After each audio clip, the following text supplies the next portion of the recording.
다 같이 일어나셔서 대강절 3주차 예배를 하나님께 드리겠습니다.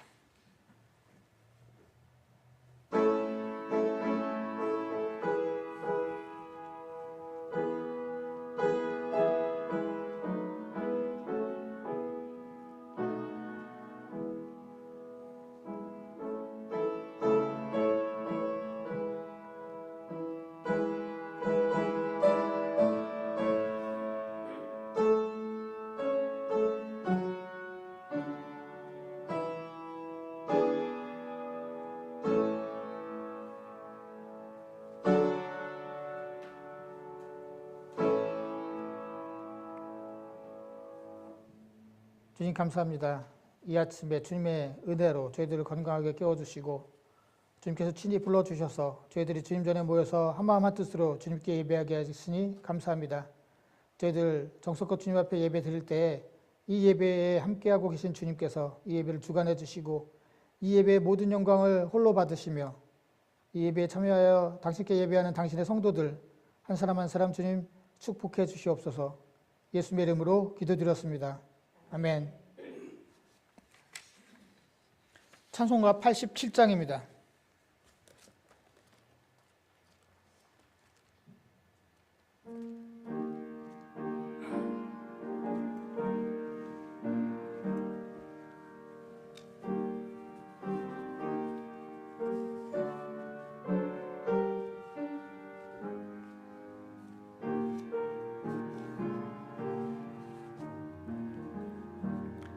내 주님 입으신 그 옷은 참 아름다워라. 그 향기 내 맘에 사무쳐 내 기쁨 되도다.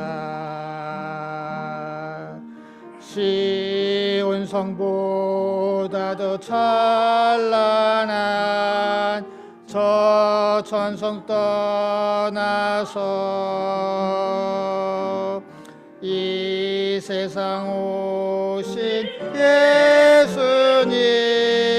예수님 참 내 구세주. 내 수는 쓰라린 고통을 다 건지셨도다. 주 지신 십자가 대할 때 나 눈물 흘리네. 시온 성보다 더 찬란한 저 천성 떠나서 이 세상 오신 예수님 참 내 구세주. 내 주님 입으신 귀한 옷 나 만져보았네. 내 발이 죄악에 빠질 때 주 나를 붙드네. 시온 성보다 더 찬란한 저 천성 떠나서 이 세상 오신 예수님 참 내 구세주. 내 주님 영광의 옷 입고 문 열어주실 때 나 주님 나라에 들어가 영원히 살겠네. 천성보다 더 찬란한 저 천성 떠나서 이 세상 오신 예수님 참 내 구세주.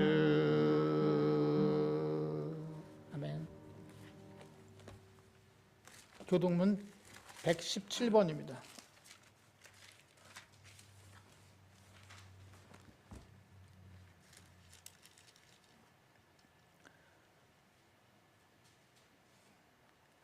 광야와 마른 땅이 기뻐하며 사막이 백합화같이 피어 즐거워하며 무성하게 피어 기쁜 노래로 즐거워하며 레바논의 영광과 갈멜과 샤론의 아름다움을 얻을 것이라. 그것들이 여호와의 영광 곧 우리 하나님의 아름다움을 보리로다.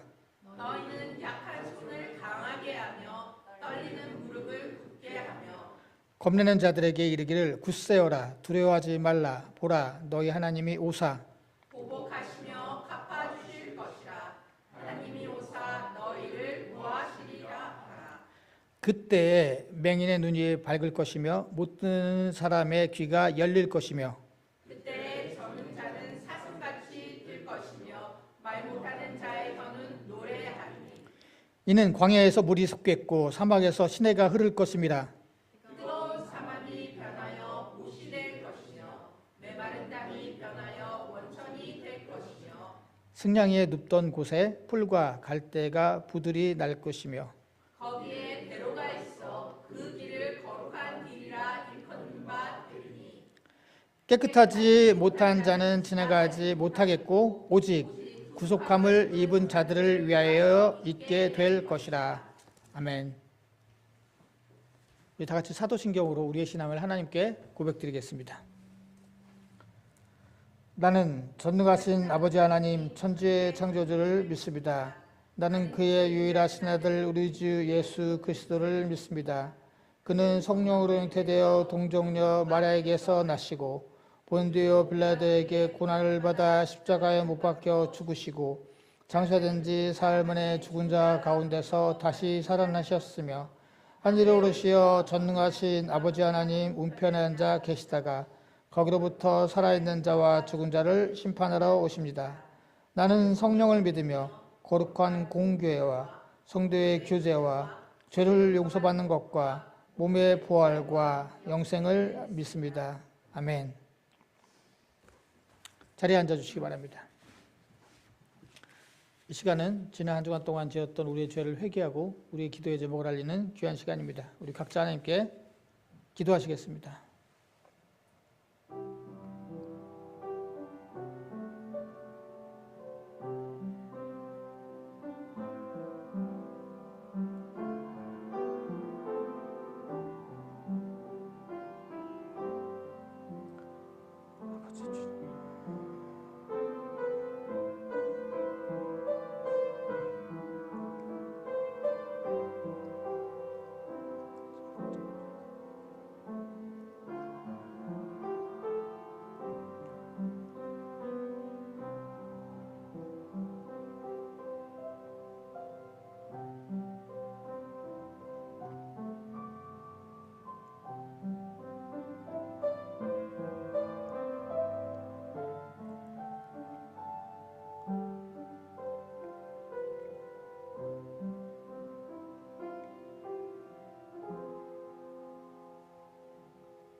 주님 감사합니다. 지난 한 주간 동안도 저희들과 동행해 주시고 저희들을 지켜주시고 저희들의 필요한 모든 것을 공급해 주신 주님, 저희들 주님의 하나님의 은혜 가운데 지난 한 주간 동안도 살았는데 주님의 은혜를 온전히 깨닫지 못하고 주님의 은혜에 합당하지 못했던 우리들의 부족하고 어리석고 죄 많은 모습을 이 시간 깨닫고 주님 앞에 회개의 기도를 드렸습니다. 저희들을 불쌍히 여겨주시고 주님 용서해 주시옵소서. 또한 아버지 하나님, 저희들 기도의 제목도 아랬습니다. 우리들을 누구보다도 더 잘 아시고 우리들의 앞길도 알고 계시는 주님께서 가장 선한 길로 인도하시고 가장 좋은 것으로 채워주실 때 주님의 방법이 우리 생각과 다를지라도 오로지 주님만을 믿고 의지하는 저희들에게 하여 주시옵소서. 또한 아버지 하나님, 이 시간 저희들 주님의 말씀을 드리려고 합니다. 말씀해 주실 때 저희들에게 듣는 귀와 깨닫는 지혜를 허락해 주시고 열린 마음을 주셔서 그 말씀을 듣고 깨달아 마음밭에 심어서 열매 맺는 저희들에게 하여 주시옵소서. 예수님의 이름으로 기도드렸습니다. 아멘. 찬송가 423장입니다.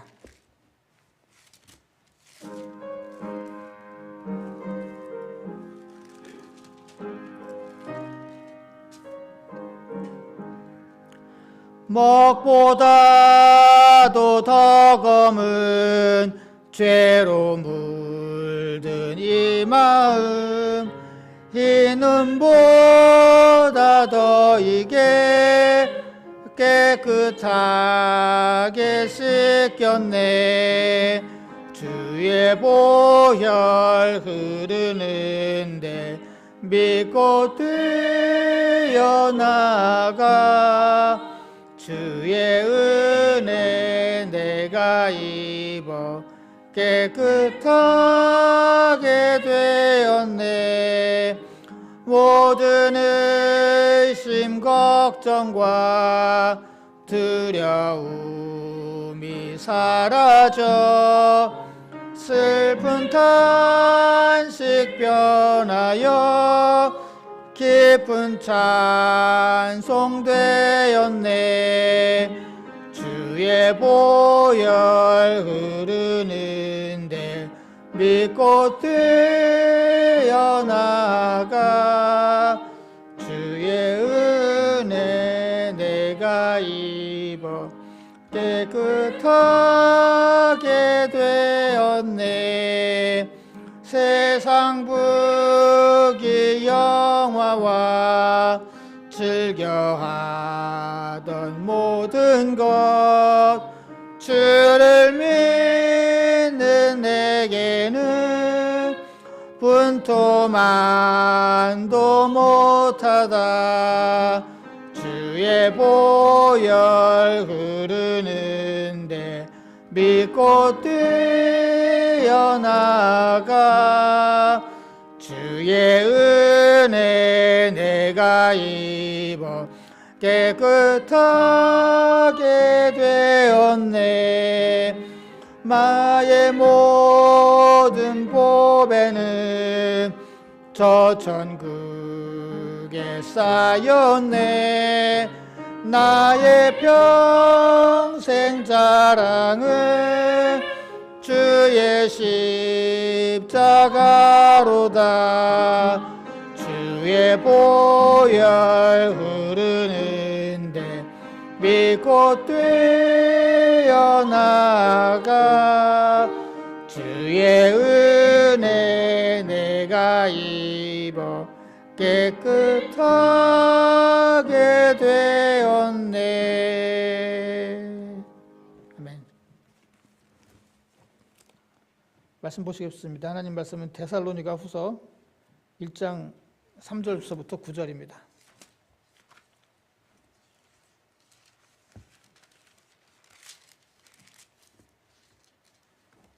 데살로니가 후서 1장 3절서부터 9절까지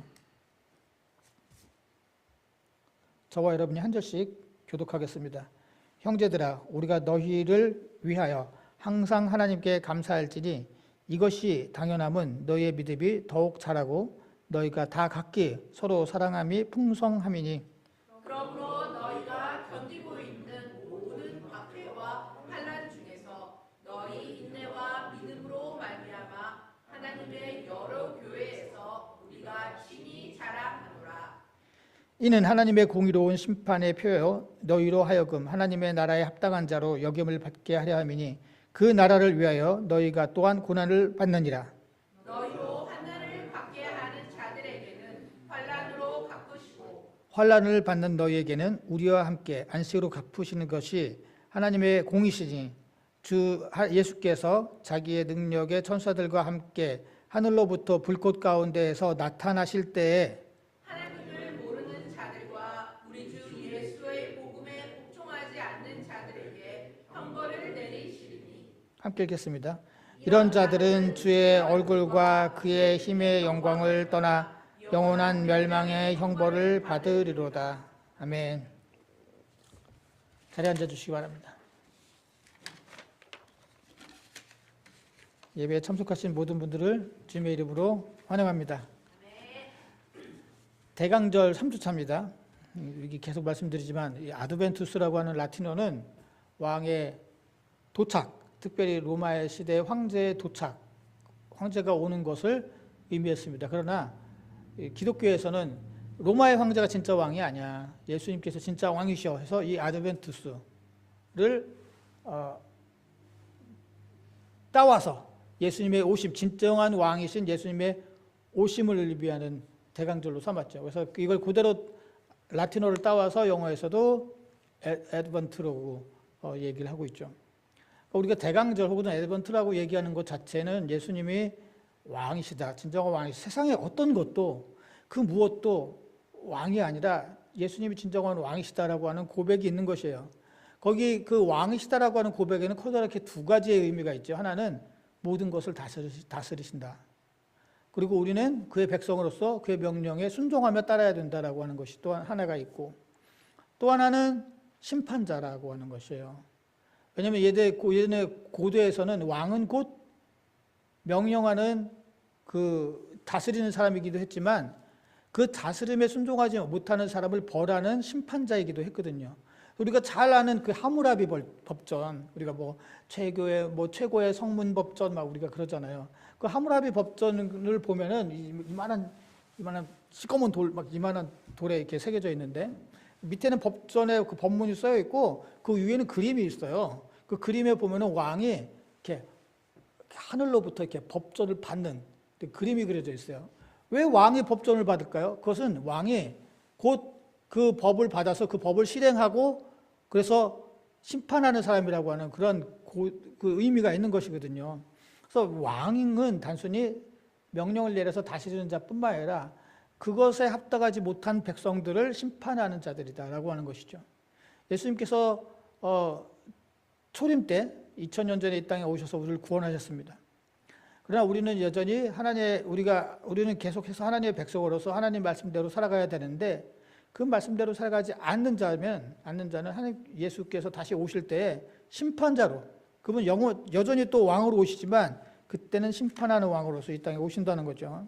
그래서 저희들 대강절 첫 주에는 바울이 아그리빠 왕은 진짜 왕은 아니고 그냥 분봉 왕이었는데 그 아그리빠 왕에서 이제 죄수의 몸으로 변론을 하는 것을 말씀을 나눴죠. 그런데 바울은 자기 변론, 나는 지금 억울하다, 나는 성전은 더럽힌 적이 없다, 난 아무 죄도 짓지 않았다라고 변론하는 대신에 복음을 준 거예요. 예수가 누구신가.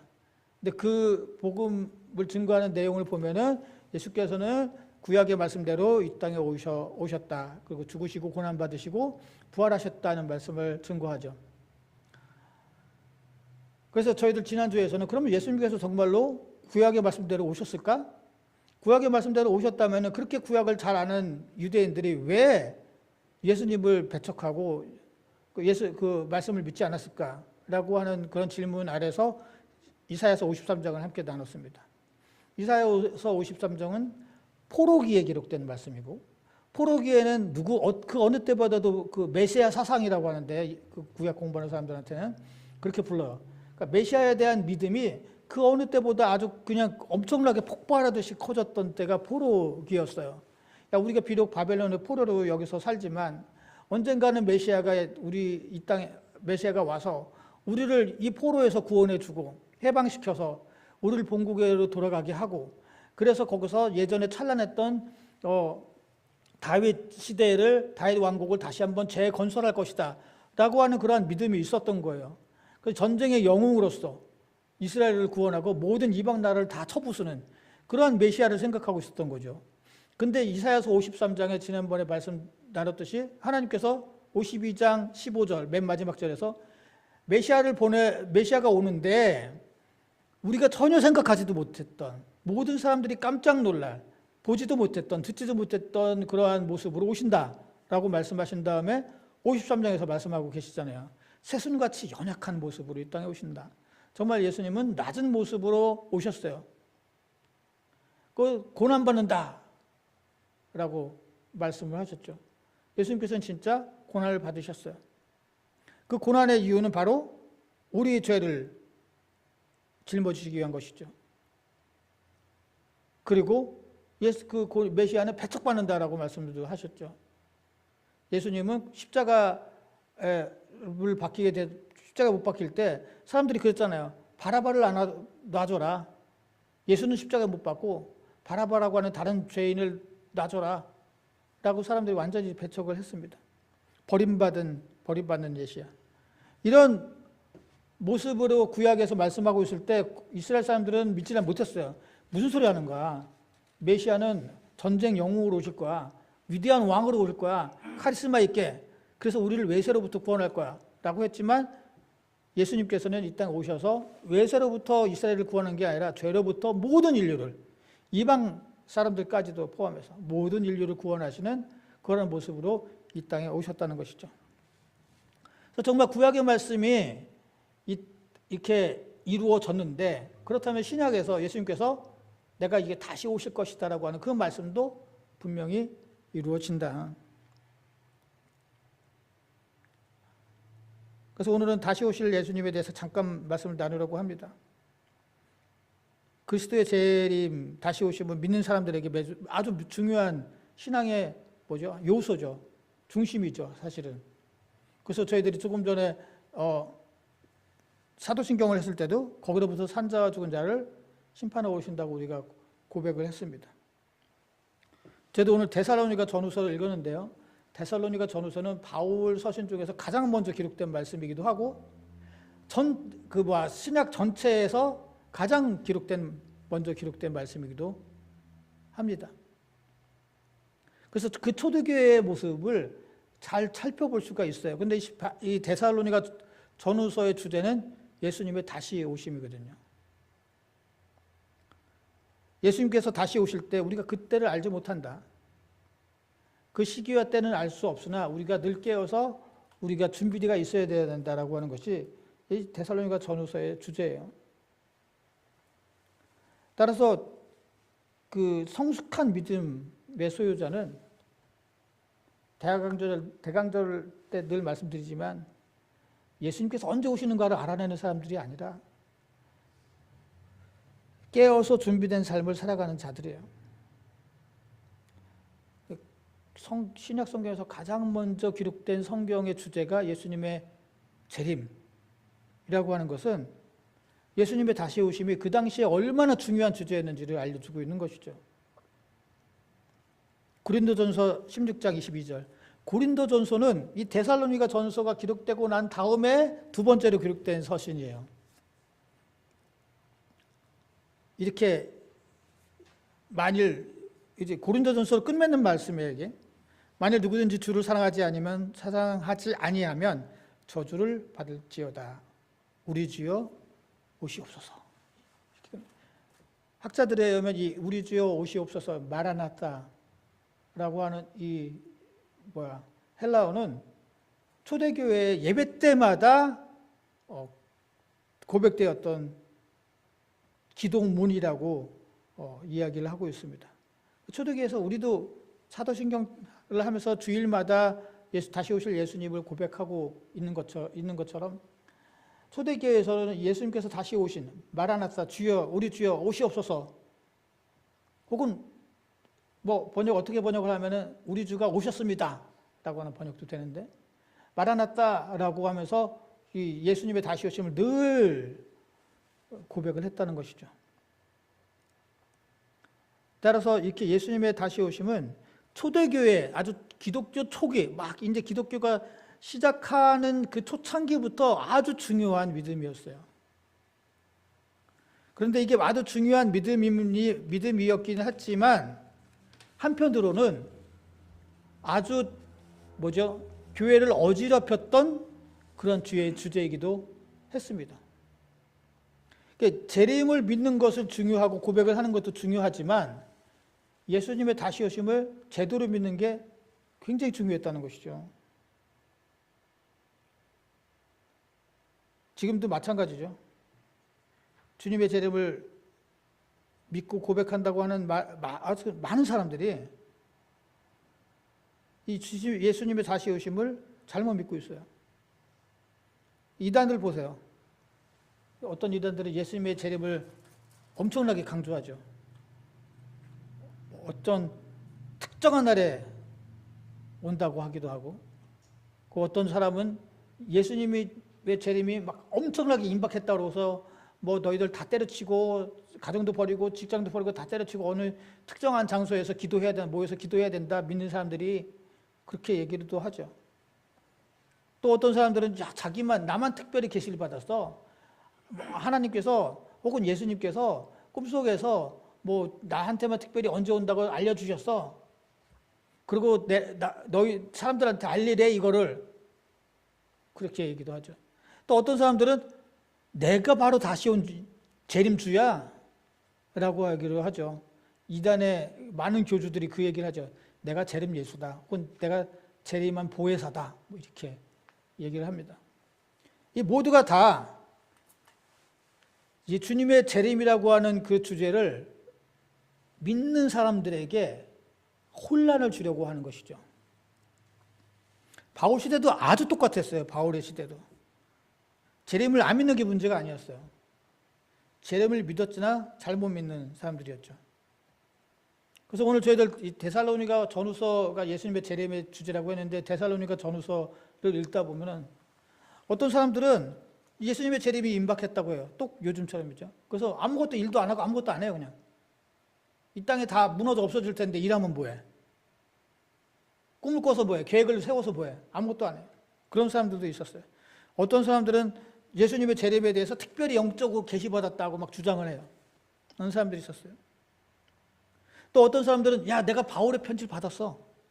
사도 바울이 말이야 그 당시에 그 사도 바울이 굉장히 유명한 사도였으니까 이방교회에서 사도 바울이 나한테 특별히 편지를 써줬는데 거기에 보면 예수님께서 언제 오신다고 말씀하셨다고 나한테 편지를 써줬어 라고 얘기하는 사람들도 있었습니다.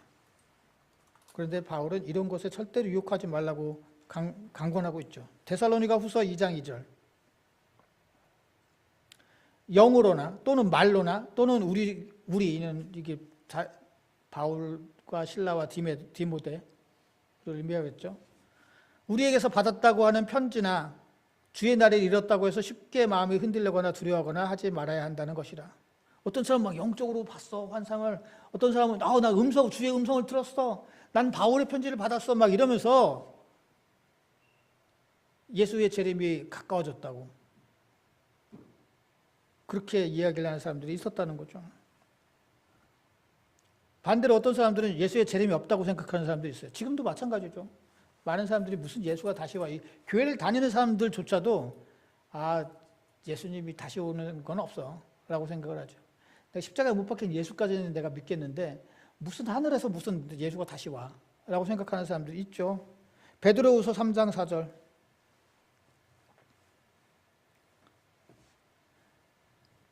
베드로 같은 경우에도 누구보다 예수님 가까이 있었고 예수님의 승천하셨을 때의 말씀을 다시 오신다는 말씀을 들었던 사람이죠. 이르되 주께서 강림하신다는 약속이 어디 있느냐. 조상들이 잔후로부터 만물이 처음 창조될 때와 같이 그냥 있다 하니 그리스도가 어찌 갈릴리에서 나오겠느냐. 예수님 지금부터 무슨 일이 있었어? 예수님이 강림하신다고 하는데 세상은 변한 게 없는데 지금까지 변함이 없어. 그런데 뭐 갑자기 뭐 세상에 종말이 오고 뭐 변한다고 하고 예수가 온다고 해. 다 가짜야 가짜 라고 생각을 합니다. 지금도 똑같이 주장하는 사람들이 많죠. 세상은 변함없고 따라서 내일도 미래도 변함이 없을 것이고 그래서 종말에는 없다라고 이야기를 하고 있습니다. 물론 과학적으로도 이거는 틀린 말이죠. 모든 은하계는 생성됐다가 사라지고 있습니다. 우리가 속한 은하계, 그 안에서 아주 조그만 태양계 또 결국은 언젠간 사라지고 말죠. 영원한 건 없어요. 그래서 사람들은 불순종해도 돼. 그냥 적당히 해도 돼. 내 맘대로 해도 돼. 어차피 예수님은 안 오셔. 심판은 없어. 라고들 생각을 합니다. 그러나 예수님은 분명히 오신다고 말씀하셨고 이 말씀은 구약에서 이루어진 것처럼 반드시 이루어집니다. 그렇다면 재림을 예수께서 다시 오신다라고 하는 것을 제대로 믿어야 되는데 물론 이걸 교리적으로도 잘 믿어야겠죠. 그러나 실천 안에서 어떻게 해야지 우리가 잘 믿고 있는 것인가? 오늘 3절 4절 말씀을 보면은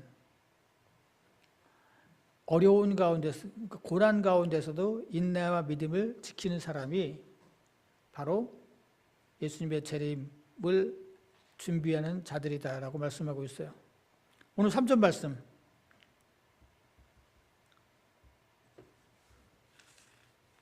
형제들아 우리가 너희를 위하여 항상 하나님께 감사할지니 이거 한국말 너무 소프트하게 했어요. 아마 여러분들 킹제임스 버전이나 혹은 NIV 성경을 보신다면은 내가 감사할 수밖에 없다라고 번역을 했어요. ought to라고 해서 아마 했을 테고 저기는 we are bound to 이렇게 번역했을 거예요. Thank God. 그런데 이것도 약해. 왜냐하면은 우리가 내가 감사할 그러니까 감사할지니는 원래 fail로 빚진 자라고 해요. 빚진 자란 뜻이에요. 그러니까 내가 빚졌다면 빚을 갚는 것은 의무잖아요. 그리고 빚을 갚지 않으면 어떻게 돼요? 그건 죄예요. 그런 지금 뉘앙스로 하는 거예요, 지금. 내가 하나님께 감사를 안 하면 내가 죄인이 돼. 누구 때문에? 너희들을 보니까 내가 감사를 할 수밖에 없어. 이런 너희들을 보면서 감사하지 않는 내가 말에 감사하지 않는다면 난 죄인이야, 죄인. 이라는 그런 뉘앙스를 갖고 있어요. 도대체 데살로니가 교회가 어떻길래 바울이 이렇게까지 강하게 내가 너희들 보니 정말 감사를 반드시 해야만 돼. 안 하면 진짜 죄 짓는 거라고 할 정도일까? 바울과 신라와 디모데가 데살로니가 지역에서 복음을 전했어요. 딱 3주 전했어요. 딱 3주. 3주째 됐을 때 유대인들이 깡패들을 동원해서 막 아수라장을 만들어 버렸어요. 그래서 바울과 동료들이 그것을 피할 수밖에 없었거든요. 이 사람들이 거기서 막 행패를 부리고 그래서 바울은 떠날 수밖에 없어서 바울이 늘 데살로니가 교회에 미안한 마음이 있었어요. 내가 3주밖에 거기 못 있었고 그런데도 예수를 믿고 거기에 교회가 세워졌거든요. 그런데 이 3주밖에 안 했었는데도 이 사람들이 오늘 말씀을 보면은 다 그 믿음이 자라고 사랑이 풍성한 그러한 교회가 됐다는 것이죠. 그래서 내가 이것을 보면은 정말로 감사할 수밖에 없어 라고 말을 하고 있는 것입니다. 그런데 믿음이 더욱 자라났다라고 3절에서 말하면서 그 믿음이 자란 내용이 4절에 나와 있어요. 너희가 견디고 있는 모든 박해와 환난 중에서 너희의 인내와 믿음으로 말미암아 하나님의 여러 교회에서 우리가 친히 자랑하노라. 내가 이 사람들을 감사하고 내가 이 사람들한테 엄청 자랑하는데 내용이 뭐냐? 너희들이 어려운 가운데서도 견디고 고난 가운데서 인내와 믿음을 지키고 있기 때문이야 라고 하는 것이죠. 아까 말씀드렸듯이 데살로니가 교회에서 전도할 때 유대인들이 깡패들을 동원해서 막 행패를 부렸단 말이죠. 그래서 바울과 동료들이 떠났는데 이 사람들이 바울과 동료들을 찾지 못하니까 그 교인들한테 막 행패를 부렸어요. 거기 남아있는 사람들한테. 그리고 오늘 말씀을 보면은 너희들가 견디고 있다라고 하는 것이 현재형이거든요.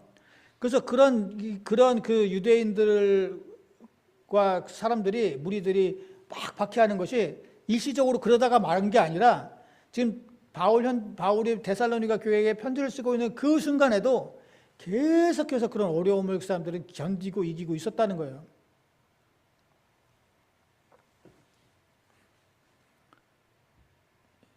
저희들은 어떻습니까? 우리 또 믿는 것에 어려움이 생겨도 굴하지 않고 우리가 잘 믿고 있는가? 지금은 이런 밖에 없죠. 누가 뭐 교회를 다닌다고 감옥에 쳐놓고, 적어도 미국이나 한국은 그런 일은 없습니다. 그러나 그런 박해라고 하는 형식으로 고난을 주는 그런 모습은 없지만 다른 모습으로 믿음을 흐트러뜨리고 흔들려는 많은 것들이 있죠. 여러 가지 유혹과 뭐 여러 가지 문제와 이런 것들은 여전히 박해와 또 다른 모습으로 우리의 믿음을 흐트러 놓으려고 합니다.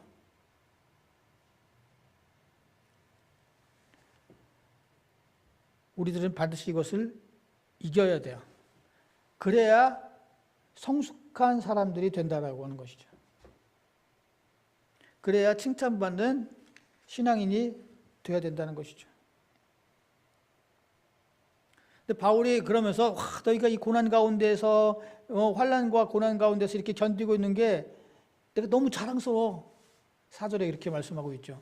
사실 이게 뭐 자랑스러울 일인가? 박해 안 받고 고난 안 받고 성공하고 편하게 잘 먹고 잘 살아야지 자랑스러운 거 아닌가?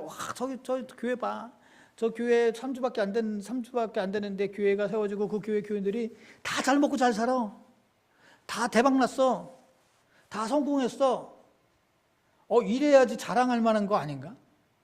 고난 가운데 있는 게 뭐 자랑할 만한 일이에요. 저 교회 어렵게 세워졌는데 그렇게 힘들어 사람들이. 예수 믿는 것 때문에 맨날 지금까지도 저렇게 어렵게 고난을 받고 있어. 이게 자랑할 만한 일인가? 우리 감출 만한 일 아닌가? 교회 다니면 그런 일 없어. 감춰야 되지 않나? 그렇지 않다는 거예요. 왜냐하면 하나님의 나라에 들어갈 이 증표가 되는 5절. 이는 하나님의 공의로운 심판의 표요 너희로 하여금 하나님의 나라에 합당한 자로 여김을 받게 합니다.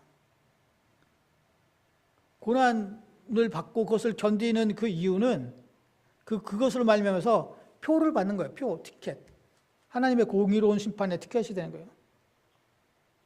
어떻게 보면은 하나님은 불공평한 거예요. 자기 백성들이라고 하고 교회 예수 하나님을 믿는다고 하고 그렇게 하나님을 사랑한다고 하는 사람들 왜 더 힘들게 만들어? 라고 생각할 수가 있죠. 그런데 하나님의 공의가 언제 이루어지냐? 예수님이 다시 오실 때 그때 완전히 공의가 이루어진다는 거예요. 고난이라고 하는 것은 하나님 나라로 가기 위한 필수 과정이라는 것이요. 그래서 요즘에 많은 교인들이 나는 고난과 환난 없이 세상에서 복만 받다가 천국 갈래요라고 하는 것은 잘못된 생각이에요. 그들의 마음은 그럴지 모르지만, 그리고 우리들 모두가 다 그렇게 바라고 있지만, 그러나 성경에서 그렇게 말씀하고 있지 않기 때문이에요. 성경에서 우리 훌륭한 믿음의 선조들을 보세요. 다 고난을 이긴 사람들이에요. 아브라함, 이삭을 바치는 그런 순종을 했기 때문에 믿음의 조상이 됐죠. 노아, 그 땡볕에 홍선한다고 배를 만드는 그러한 어려움을 겪었죠. 다윗이 왜 영웅이 됐어요? 그 왕이 됐어요? 골리앗을 만났기 때문이죠. 요셉이 왜 총리가 됐어요? 그것은 요셉이 팔려갔기 때문이죠. 그런데 우리는 팔려가긴 싫고 총리 되게 해주세요. 골리앗을 만나기 싫긴 하고요. 그냥 왕만 되게 해주세요. 이삭을 바치는 거 그거 나한테 너무 어렵고요. 그냥 아브라함처럼 그냥 믿음의 조상, 그냥 영웅, 엄청난 부자, 이런 사람 되게 해주세요. 이렇게 생각한다는 거죠. 그런데 성경에서는 그렇지 않아요. 그렇게 말씀하고 있잖아요. 심지어 예수님도 어땠어요? 고난을 받으셨고 십자가에 죽으셨기 때문에 부활하셔서 부활의 첫 열매가 되셨죠.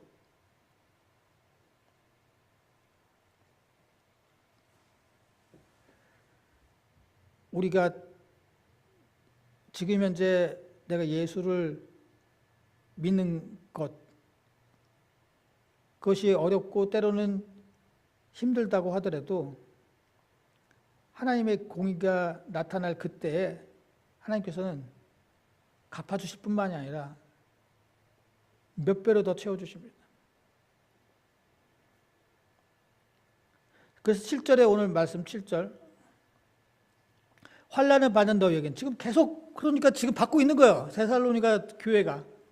그들이 믿음이 성숙하고 사랑으로 하나 됐다고 해서 아무 문제가 없었던 게 아니에요. 그들은 계속 어렵고 있어요.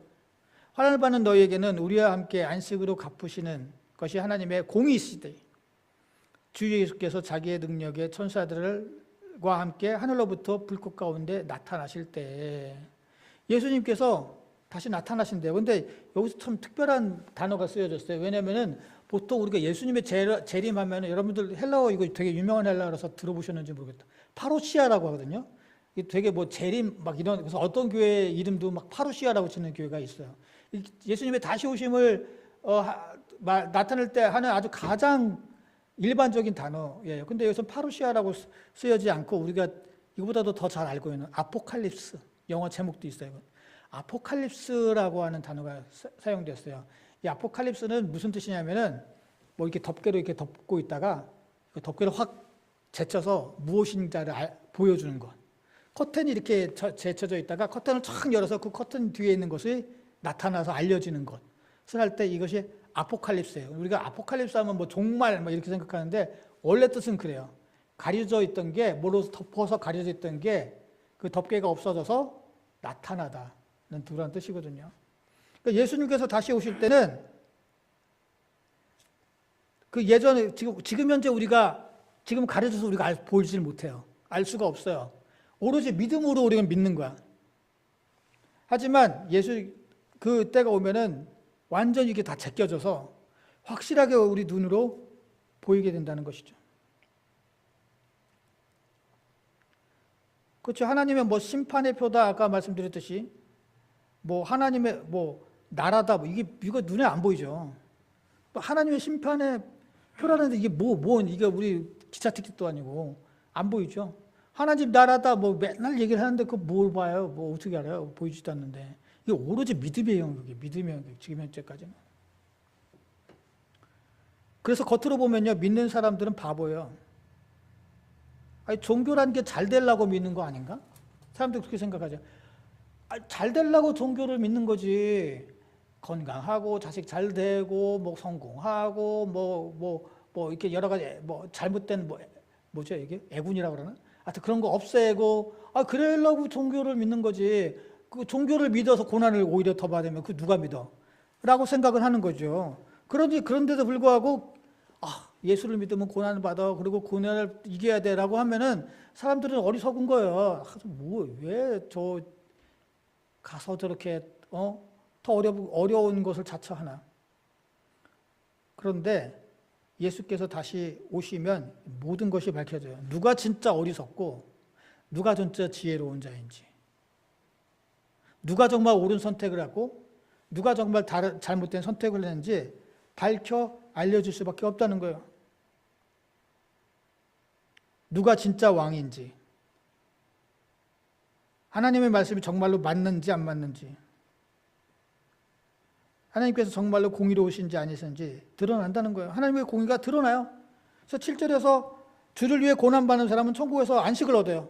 하나님께서 공의로우시기 때문에 갚아주시는 거예요. 그러나 반대로 복음에 복종하지 않은 사람들은 8절에 형벌을 내리는 거예요. 이게 하나님의 공의예요. 그러나 이것이 지금 현재는 우리가 가려져 있어서 그냥 우리가 믿음으로 믿을 뿐이에요. 그러나 예수께서 오실 때는 이 모든 것이 다 밝혀진다. 드러나게 되어 있다. 라고 말씀하고 있습니다. 결론적으로 말씀드리겠습니다. 초림의 말씀이 이루어진 것처럼 재림의 약속도 이루어집니다. 예수를 믿기 때문에 고난을 받고 그럼에도 불구하고 그것을 견디는 자가 하나님의 나라에 들어간다고 오늘은 말씀하고 있습니다. 올 한 해 여러분들에게는 예수 때문에 닥쳤던 고난이 있었습니까? 잘 견디셨고 앞으로도 이런 고난이 다가온다면, 여기서 고난이라고 하는 것은 박해만을 의미하는 게 아니에요. 여러 가지 유혹과 뭐 여러 가지 예수를 온전히 믿지 못하게 만드는 여러 가지 조건과 문제들 다 포함한 것이죠.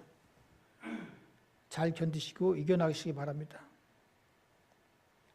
왜냐하면 예수님께서 우리가 그때는 알 수가 없어요. 분명히 그때와 시는 알 수 없지만 예수께서 다시 오실 때 누가 진정으로 지혜로운 자인지 드러나게 돼 있기 때문입니다. 성경은 하나님의 말씀을 믿고 주를 위해 고난을 받는 자가 지혜로운 자라고 말씀하고 있습니다. 여러분들, 예수님께서 언제 오실지 알 수 없으나 예수님께서 다시 오셨을 때 모두가 다 지혜로운 자로 예수를 맞으시기를 주님의 이름으로 기원합니다. 기도하시겠습니다. 고맙습니다. 주님, 감사합니다. 예수께서 언제 다시 오실지 우리는 알 수 없으나 저희들은 그때까지 깨어서 견디고 인내하며 믿음을 지키길 원합니다. 그러나 세상은 그렇게 할 수 없도록 많은 유혹과 또 문제를 우리에게 보여주고 있습니다. 성령의 도우심으로 저희들이 믿음으로 잘 깨어서 준비되어서 주님을 맞이하는 저희 모두가 되게 하여 주시옵소서. 예수님의 이름으로 기도드렸습니다. 아멘.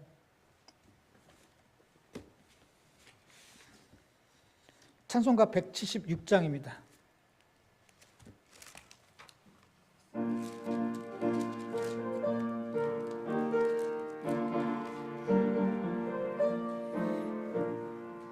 주 어느 때 다시 오실는지 아는 이가 없으니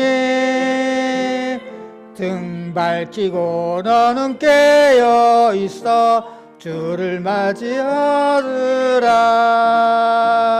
주 안에서 우리 몸과 마음이 깨끗하게 되어서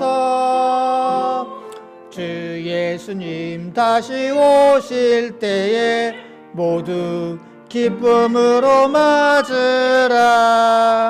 주 오늘에 다시 오신다면 부끄러움 없을까.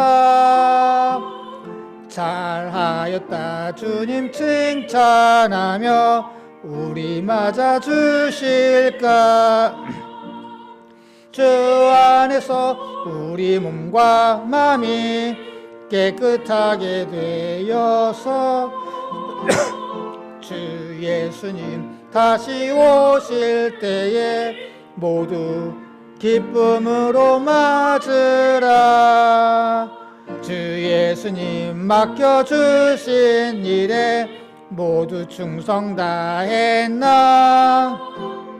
내 맘속에 확신 넘칠 때에 영원한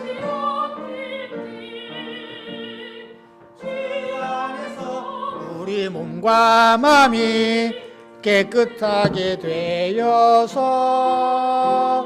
주 예수님 다시 오실 때에 모두 기쁨으로 맞으라. 주 예수님 언제 오실는지 한밤에나 낮에나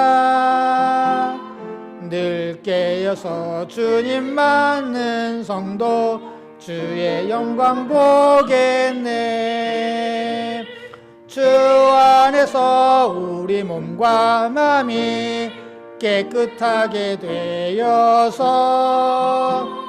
주 예수님 다시 오실 때에 모두 기쁨으로 맞으라. 아멘. 바친 헌금을 위해서 기도하시겠습니다. 우리 때문에 고난을 받고 죽으셨으나 부활하셔서 지금도 살아계시고 우리와 동행해 주시는 주님의 은혜를 감사를 드립니다.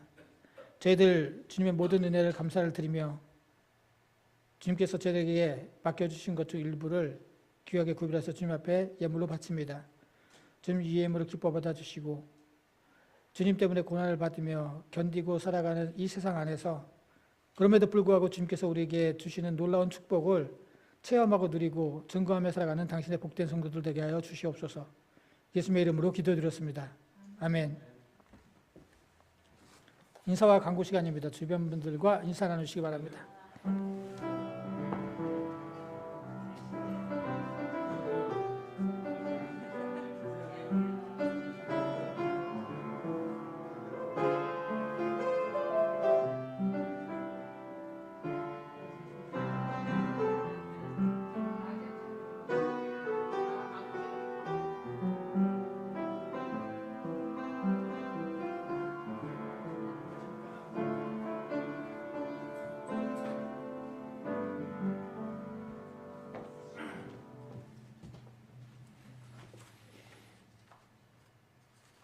예배 참석하신 모든 분들을 주님의 이름으로 환영합니다. 다음 주일은 성탄 주일입니다. 오늘 그래서 크리스마스 주일을 하도록 하겠습니다. 2026년 교회 달력이 한 부가 남았습니다. 필요하신 분은 가져가시기 바랍니다. 다른 광고 말씀 없으시면은 찬송가 505장 찬송하신 후에 축도로 예배 마치겠습니다.